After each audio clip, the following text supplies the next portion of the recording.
The checkpoint appeared without warning, a sudden narrowing of asphalt under the white glare of portable lights. Orange cones funneled traffic into a single lane. A patrol SUV idled sideways, blocking any thought of choice. Night air hummed with generators and radios. Officers moved with practiced boredom, their vests catching light, their hands resting near belts. It was routine. It always was. He rolled to a stop when signaled. Engine quieted. Window down. The man's posture was calm, shoulders squared, eyes steady. He wore a dark jacket, clean, unmarked, no insignia. His hands stayed visible on the wheel. A phone lay face down in the cup holder, untouched. The officer leaned in, flashlight hovering too close, beam sliding across cheekbones. License, the dashboard, lingering longer than necessary. Where are you headed? The officer asked. The answer came evenly. No rush. No edge. The pause that followed was small but decisive. The officer straightened. Another stepped closer. The flashlight didn't lower. A third figure shifted behind the SUV, watching. The radio crackled. Somewhere a car horn sounded, cut short. The checkpoint pressed inward, an audience forming from brake lights and silhouettes. Step out of the vehicle, the officer said. The request carried weight it didn't need. The man complied without protest. He moved slowly, deliberately, hands still open. Cold air brushed his face. The asphalt felt gritty beneath his shoes. He closed the door softly, a detail that went unnoticed by everyone except the camera on a nearby dashboard. Red light blinking as it captured everything. Turn around, came the next instruction that he did. The officer's hands searched his pockets, brisk, efficient, impersonal. Nothing was found. Still, the tone hardened. Questions stacked without space for answers. A reason was requested, then ignored. A breath was taken, then mistaken for defiance. The radio crackled again, louder this time. Traffic crawled. Drivers craned. A phone lifted. Another followed. A woman whispered to her passenger. Someone else muttered that it looked wrong. The officers felt the attention and leaned into procedure, voices flattening, faces sealing. Time stretched, thin and visible, each second adding weight to the scene. Authority thrives in pauses like this, where silence is mistaken for consent. Hands behind your back. The cuffs were cold, clicking shut with finality. Metal met skin. The sound carried farther than intended. The man did not resist. He did not argue. He did not raise his voice. He stood, bound, under lights meant to expose hazards, not people. Am I being detained? He asked. You're being detained, the officer replied, already guiding him toward the SUV. No charge was stated. No explanation given. The checkpoint had transformed from safety theater into something else entirely. The line between routine and overreach blurred, then vanished. Paperwork would come later, justification after the fact, the usual order reversed by confidence. Mistakes, if any, would be addressed quietly, away from witnesses. As he was seated on the curb, wrists restrained, the officer spoke into the radio, voice casual, coded. A supervisor was requested, not urgently. There was no sense of mistake, only momentum, reinforced by habit and shared assumptions, passed down shift to shift, night after night, unquestioned. The camera caught his face then, illuminated and still. Not angry. Not afraid. Observant. As if he were measuring the room, noting angles and exits, listening beyond the words. What no one at the checkpoint understood, what none of the officers had thought to verify, was that the man they had just placed in handcuffs did not belong on the curb. He commanded the unit, and everything was about to change quietly, permanently there. The night did not pause. It thickened. Radios murmured, then spoke more clearly, voices overlapping in clipped phrases that carried authority without meaning. A supervisor acknowledged the call and asked for details.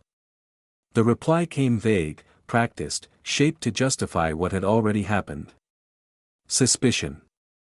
Non-compliance. A reason that could stretch to fit anything. The man remained seated on the curb. The cuffs rested against his wrists without struggle. His breathing stayed even. He watched reflections ripple across the patrol SUV as traffic crept past, each passing headlight briefly illuminating faces that looked away too quickly. He felt the familiar weight of being observed without being seen, judged without being known. The checkpoint hummed, indifferent. One officer paced. Another checked the vehicle again, opening the door, scanning the interior with renewed interest. The flashlight swept slower now, as if something incriminating might appear if searched hard enough. The phone was lifted, turned over, set back down. No warrant. No permission. The action went unchallenged, masked as safety, normalized by repetition. "Why am I detained?" the man asked again. "You'll find out," the officer said, not unkindly, but without respect. The words were meant to close the conversation. They did the opposite. A man in the next car rolled his window down an inch, listening. A woman in the lane behind angled her phone, pretending to text while recording. The checkpoint had gained gravity, a pull that drew attention and unease in equal measure. The supervisor's vehicle arrived without sirens, parking just outside the cone line. He stepped out slowly, adjusting his jacket, eyes already scanning for problems. He took in the scene, the man on the curb, the cuffs, the phones, the growing impatience in the traffic line. He nodded once, a signal that control was returning to familiar hands. "What do we have?" the supervisor asked. The answer came layered, incomplete. A refusal implied. A tone interpreted. A presence that felt wrong. The supervisor listened without interrupting, then approached the man, crouching to meet his eye level. It was a gesture taught in training, meant to project calm authority. "Sir, do you understand why you're here?" the supervisor asked. "I understand. I was ordered out of my vehicle and detained without cause," the man replied. The supervisor smiled thinly. "We'll determine cause." Behind them, an officer laughed softly at something said over the radio. The sound landed wrong, sharp in the air. The supervisor glanced back, then returned his attention to the man, whose gaze did not waver. Identification was requested again. The man stated that it was in his wallet, still in the vehicle. The supervisor nodded and sent an officer to retrieve it. The officer returned with the wallet, flipping it open, scanning the card inside.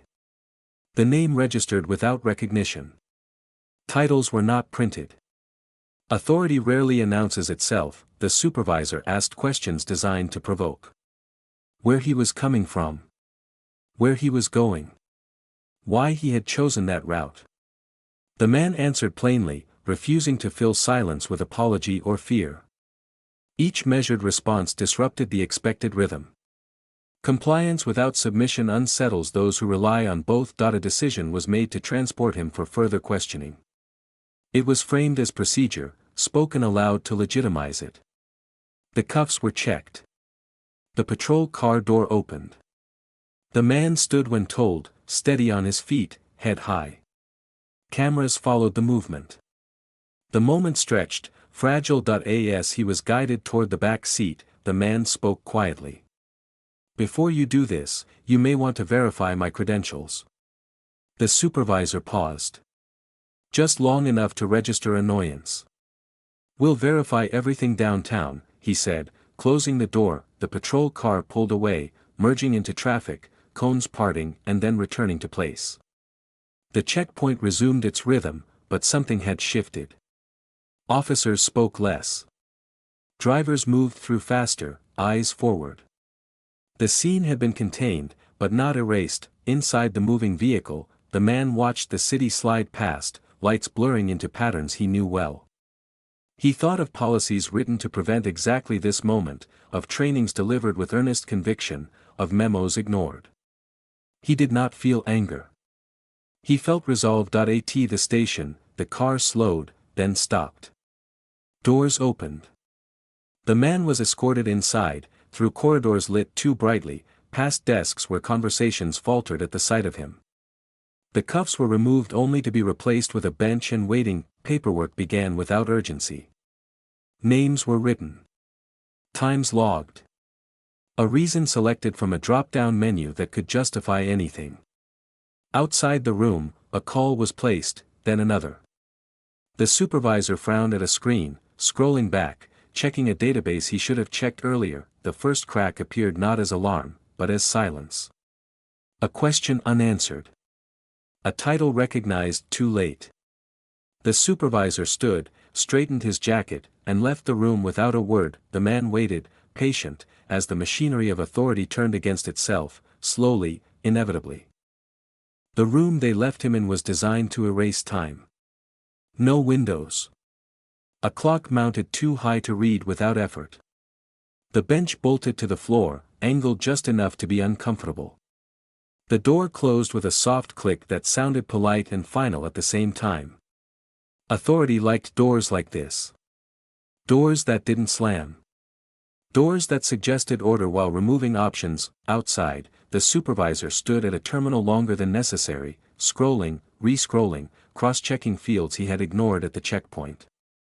The name on the screen didn't trigger alarm bells. It should have. Instead, he leaned back and dismissed the unease as coincidence. Titles were abstract things. Power, in his experience, always announced itself loudly. This man had been quiet. Paperwork continued.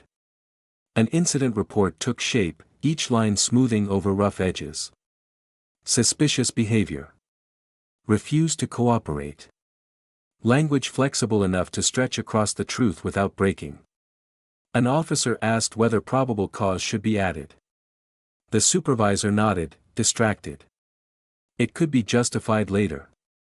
It always was. In the holding room, the man sat with his hands folded, posture relaxed but alert. He listened to footsteps outside, to voices lowering when they passed the door. He knew this environment intimately, not as a detainee, but as a system. He had approved budgets for rooms like this. Signed off on renovations. Sat in meetings where their efficiency was praised. Minutes turned into an hour. No water was offered. No update given. The delay itself became a tactic, a quiet assertion of dominance. Authority misused rarely looks dramatic. It looks administrative. It looks like waiting. An officer entered briefly, asked routine questions already answered at the checkpoint. The man responded without complaint. Each answer was logged. Each answer was filtered through expectation. When facts didn't align with the narrative forming on the screen, they were softened, rephrased, made to fit. Down the hall, a call came in from dispatch, asking for clarification on a badge number entered incorrectly. The supervisor waved it off. Another call followed, this one from a lieutenant who had heard about the arrest through unofficial channels. The supervisor's tone sharpened, defensive. He explained the situation in generalities, omitting details that felt inconvenient. Back in the room, the man finally spoke again. "I'd like to make a phone call." "You can make a call once we're done here," the officer replied. "Done with what?" the man asked. The officer didn't answer. He left, closing the door gently, as if courtesy could compensate for denial. Outside, a junior officer hesitated, then asked whether they should verify credentials through internal command. The supervisor dismissed the suggestion. "We'll handle it our way." That decision mattered. It set the tone. Authority, once challenged even indirectly, tends to double down. Admitting error early would have been simple. Instead, momentum took over, driven by pride and habit. A supervisor from another precinct arrived, drawn by the growing chatter. He skimmed the report, nodded along, trusting the framework more than the facts. Two people agreeing is often mistaken for confirmation. The paperwork thickened, each signature reinforcing the last. In the holding room, the man stood and stretched, testing the space. He examined the camera mounted in the corner, noted its angle, its blind spots. He knew which policies governed its use, how long footage was retained, who had access.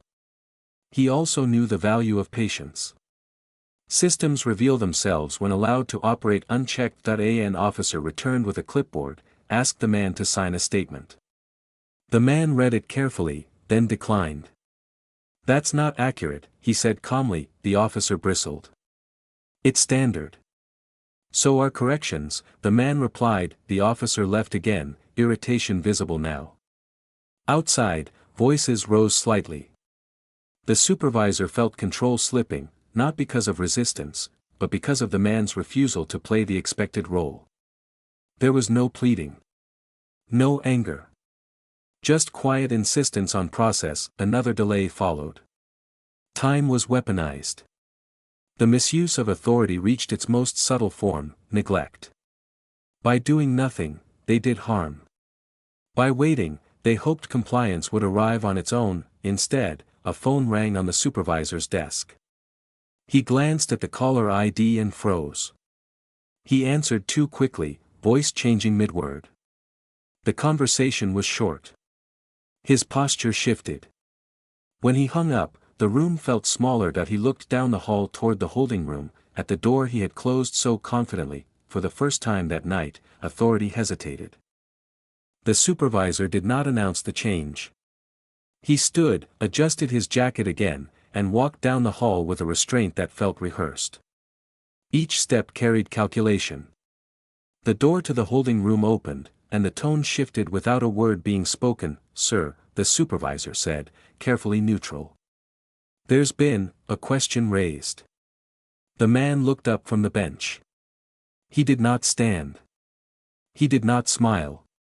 He waited. The supervisor gestured for the camera to be turned off. An officer hesitated, then complied. The red light dimmed. That small act spoke louder than any apology. Transparency had limits now. We need to verify something, the supervisor continued. Your credentials. The man nodded once. That would be appropriate.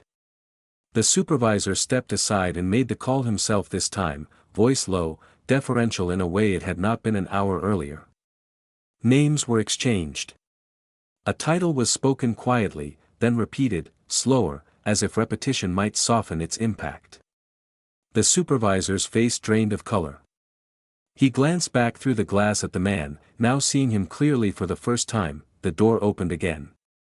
The cuffs were gone already, but the atmosphere loosened further, tension releasing in uneven waves. Officers avoided eye contact. One pretended to check a printer. Another found urgent business down the hall. Authority does not enjoy witnesses when it reverses itself, the supervisor returned, posture rigid. Sir, he said, and the word carried weight now.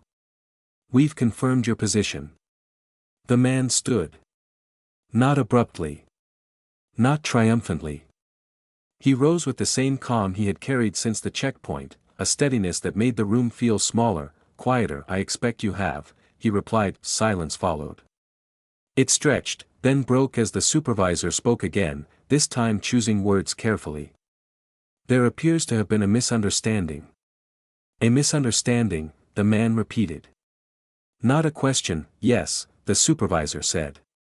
We were unaware of my role, the man finished. Or of your obligations. The supervisor swallowed. Of your role. The correction landed softly but decisively. The man stepped closer, closing the distance without aggression. Your obligations don't change based on who's in front of you, he said. They change when you forget them. A lieutenant entered the room, eyes sharp, already briefed. He addressed the man directly, bypassing the supervisor. Commander, he said, confirming aloud what had been whispered. The title echoed. It reordered the room. Officers stiffened. The hierarchy snapped into place, invisible lines redrawn in real time. The man, now unmistakably the highest authority present, looked around, taking inventory. He saw the report on the desk, the unchecked boxes, the crossed-out justifications. He saw the absence of legal cause, the excess of confidence. Bring me the incident report, he said. That IT was handed over immediately. He read it without comment, eyes moving steadily, absorbing not just what was written, but what had been omitted. When he finished, he set it down. This arrest is invalid, he said. The search was unauthorized. The detention was unlawful. And the delay, he paused, was intentional. No one argued. The supervisor attempted to speak, then stopped. Authority had shifted completely, not with raised voices or threats, but with clarity. The man turned to the lieutenant. "Notify internal affairs," he said. "Preserve all footage. Every camera. Every log." The lieutenant nodded. "Yes, sir." The supervisor's face tightened. Consequences had entered the room, quiet but unavoidable. The man continued, voice even. "I want every officer involved relieved of duty pending review." Gasps were swallowed. No one moved until the lieutenant repeated the order, louder this time. Radios crackled.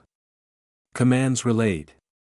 The machine that had once shielded misuse now turned inward, gears grinding in a new direction. The man paused at the door, then turned back. "This didn't escalate because of who I am," he said. "It escalated because of what you did." He left the room without ceremony, walking down the same hall where he had been ignored, now flanked by silence and compliance. The station seemed to exhale as he passed, officers standing straighter, conversations stopping. Outside, the night waited, unchanged. But inside the department, something fundamental had shifted. The power they had assumed was theirs had revealed its true owner, not in rank alone, but in restraint. The reversal was complete. By morning, the consequences had begun to move, slow at first, then with gathering force. The supervisor was the first to be called in, not to his office, but to a conference room stripped of personal touches. His badge and firearm were logged without ceremony. He signed the receipt with a hand that shook just enough to notice. No speeches were given. None were needed. The officers from the checkpoint were notified one by one. Relieved of duty. Administrative leave pending investigation. The phrase landed differently now, no longer a shield but a pause before impact. Lockers were cleared under observation. Radios were surrendered. The routine they had relied on fractured, revealing how thin it had always been. Internal affairs arrived with quiet efficiency. They did not announce themselves. They requested footage, logs, dispatch recordings, body cams, dash cams, CCTV from the station hallway. The preservation order expanded outward, touching systems rarely questioned. Each request carried the weight of inevitability. Evidence does not argue. It accumulates. The footage told the story without embellishment. The prolonged flashlight beam. The unnecessary commands. The search framed as safety. The handcuffs applied without cause. The delays. The laughter caught on an open mic. The moment the supervisor dismissed verification. The cameras did not editorialize. They simply recorded. That was enough. Within days, the incident reached command staff. Meetings convened behind closed doors, then spilled into larger rooms as legal counsel joined. The arrest report was dissected line by line. Language choices were examined. Timelines reconstructed. The gaps spoke loudly. Where policy had been bent, it was highlighted. Where it had been broken, it was underlined. The commander did not attend those early meetings. He did not need to. His directives were already in motion. Distance, in this case, was authority exercised properly. He reviewed summaries, approved actions, declined to soften outcomes. Consistency mattered more than comfort. The supervisor was formally charged with misconduct. Not for intent, but for outcome. For misuse of authority. For failure to intervene. The officers faced charges appropriate to their roles: unlawful detention, unauthorized search, falsification of records. Each charge reflected a decision made casually at a checkpoint, now recontextualized under scrutiny. The department issued a statement. It was brief. It acknowledged the incident. It confirmed an internal investigation. It emphasized commitment to policy and public trust. It avoided names. The public filled in the blanks anyway. Footage leaked despite efforts to contain it, spreading across feeds and timelines, accompanied by commentary, outrage, and analysis. The narrative solidified, community leaders requested meetings. Civil rights attorneys filed notices. The city council scheduled hearings. What had begun as a routine stop now occupied agendas far beyond the station. The ripple widened, touching budgets, training programs, leadership evaluations. The commander appeared once, briefly, at a closed session. He spoke calmly, without accusation. He outlined failures as systems, not anomalies. He refused to frame the incident as isolated. That refusal mattered. It removed the comfort of exception. Disciplinary actions followed procedure, but procedure moved faster than usual. Suspensions became terminations where warranted. Certifications were reviewed. Appeals were filed, then denied. The process was deliberate, visible, and, for once, uncompromised. The officers involved learned what authority feels like when it is no longer on their side. Not loud. Not cruel. Simply thorough. The same rules they had relied on now measured them precisely. At the station, behavior shifted. Conversations lowered. Checks became checks again, not performances. Radios carried fewer jokes, more confirmations. The memory of the holding room lingered. A quiet lesson passed without words. Consequences, once abstract, had taken shape. And they were not finished. Reform did not arrive as an announcement. It arrived as revisions, circulated quietly, stamped and initialed, their language precise and unavoidable. Policies that had existed in principle were rewritten in practice. Verification protocols were moved from optional to mandatory. Checkpoints were restructured, authority narrowed, discretion defined with less room to hide. Training schedules changed. Not added sessions, but replaced ones. Scenarios once treated as edge cases became central. Detentions without cause were dissected frame by frame, not to shame, but to expose how easily routine becomes abuse when unexamined. Officers were required to sit through footage of the incident, not as spectacle, but as curriculum. The silence in those rooms was instructive. Supervisory oversight tightened. Decisions that had once been trusted implicitly now required secondary confirmation. Paperwork gained teeth. Fields could no longer be skipped. Time stamps locked entries in place. Delays triggered alerts. The system learned from its own failure, embedding resistance where convenience had once lived. An independent review board was expanded, its authority clarified. Civilian voices were added, not symbolically, but with voting power. Complaints no longer disappeared into internal loops. They moved outward, tracked, answered. Transparency, long treated as a liability, was reframed as protection, for the public and for officers who did the job correctly. The commander addressed the department once, standing at a podium without insignia, rank stripped from the visual but not the voice. He spoke about trust as infrastructure, something built slowly and damaged quickly. He did not mention his own arrest. He did not need to. Everyone knew. The absence of self-reference sharpened the point. Data collection expanded. Stops were logged more rigorously. Patterns flagged automatically. Units received monthly reports comparing behavior across shifts and precincts. Outliers were reviewed early, not after harm. Accountability moved upstream, intercepting misuse before it hardened into habit. Community engagement shifted from reaction to presence. Not town halls after incidents, but regular forums. Officers attended without uniforms, without weapons, listening more than speaking. The tone was uneven at first, skepticism heavy. But consistency did its work. Familiarity replaced assumption. The checkpoint that had started it all was redesigned. Lighting repositioned. Signage clarified. Body cameras required activation before first contact, enforced by system lockouts. The space itself changed, less theatrical, more functional. Safety returned to being the point. Reform did not erase what had happened. It used it. The incident became a reference, cited internally, a marker against which progress was measured.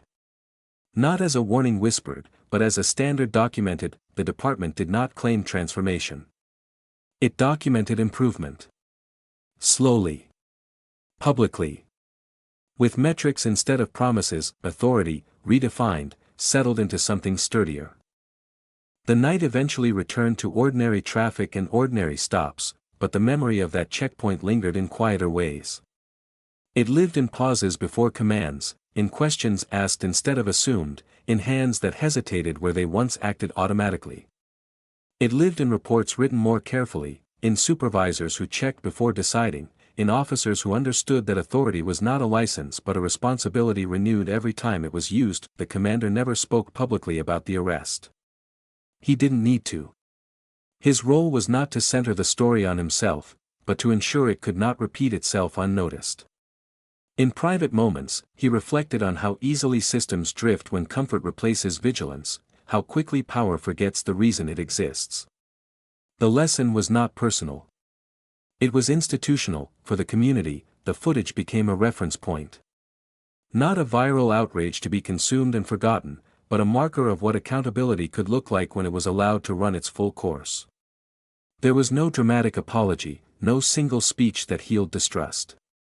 There was only consistency, visible over time, the slow work of proving change instead of promising it. Some officers left the department quietly. Others stayed and adjusted. New recruits were trained with a clearer understanding of what was expected and what would not be excused. The rules they inherited were sharper now, less forgiving of ambiguity. That clarity served everyone. Justice, in this case, did not arrive as revenge. It arrived as correction. It took the shape of procedures honored, of consequences applied evenly, of reforms embedded deeply enough to resist backsliding.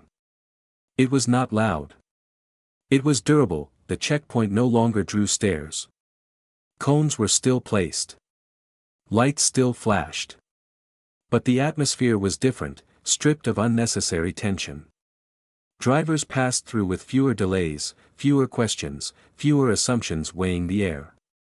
Safety, not dominance, had reclaimed the space. This story does not end with satisfaction. It ends with responsibility. The understanding that accountability only works when it is expected, when systems are designed to confront their own failures, and when authority is willing to examine itself without defensiveness. What happened that night mattered not because of who was detained, but because of what followed. The exposure. The reversal. The consequences. The reform. Each step depended on the last, forming a chain that held, and that chain only exists when people watch, question, document, and demand better, not with outrage alone, but with attention. With persistence. With the refusal to accept routine as an excuse, because fairness is not self-sustaining. It requires witnesses.